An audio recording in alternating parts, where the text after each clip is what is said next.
Ours sometimes tends to be a political and economic discourse in which we are directed to see the world in certain ways. And sometimes there are dire consequences if you refuse to see the world in that way. Over and above that, you have the problem of echo chambers. I switch on the business news every night. And to a large extent, it's an echo chamber.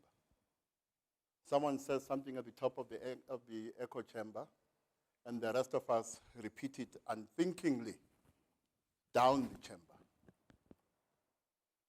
In fact, I'm always reminded of the fact that a lot of the learning that happens in society is thoughtless. So it is not without a sense of dismay that I observe our political and economic discourse. It is a discourse characterized to quite a large extent by what I call a canon of rational opinion. And anything that falls outside that canon of rational opinion is deemed to be irrational. It is also a political and economic discourse that is characterized by something else,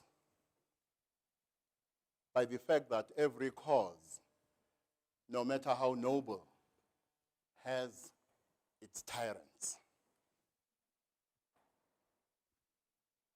That's how I see the discourse. Where are we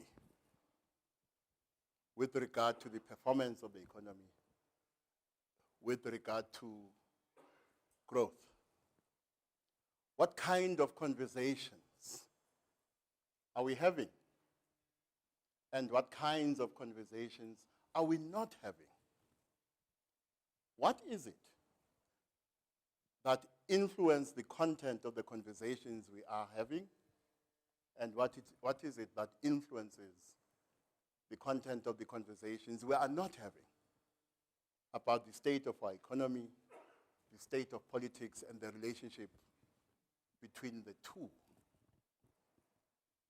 Now, with regard to what I conceive to be the role of business, I always argue that you can't engage in that conversation about the role of business unless you do some kind of environmental scanning at a global and domestic level.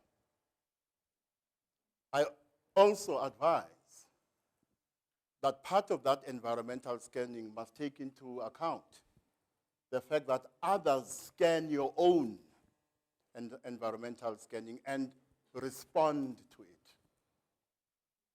Their responses and yours to their own environmental scanning determine the content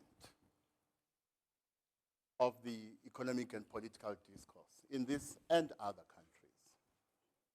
In other words, you can't talk about the role of business and not take into account, for instance, what is happening in the Ukraine or the Middle East, what is happening to the US economy, the European economy.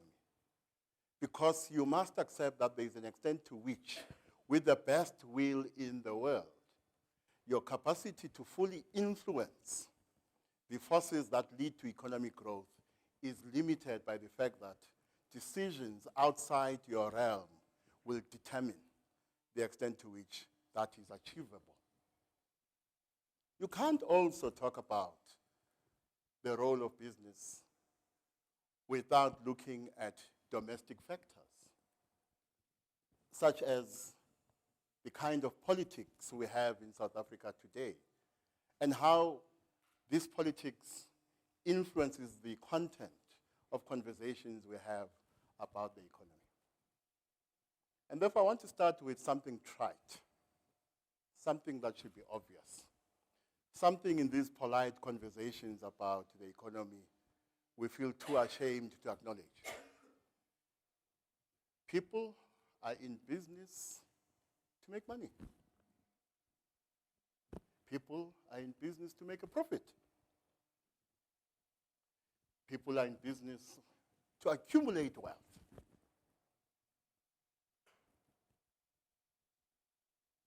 So, if I invest in your company, it is with the expectation that you will make a profit. And as trite as this sounds, in many conversations about business and the role of business, people either feel ashamed or feel it's unethical to state that the core business of business is to make a profit. But in a country such as South Africa, that cannot be an end in itself. While the core business of business is to make profit, business must take into account the specific social and economic conditions that have been imposed by history on South Africa. Business must shoulder also the responsibility with other social partners and society as a whole, the responsibility of tackling challenges such as inequality, poverty, and unemployment. And in fact, if you notice, this phrase, inequality, poverty, unemployment, flows so easily out of our mouths. It loses meaning. It's something we repeat meaninglessly, without any sense of commitment behind it. And therefore, as part of the process of reconceptualizing growth, we need to give some content to this phrase that is becoming increasingly empty.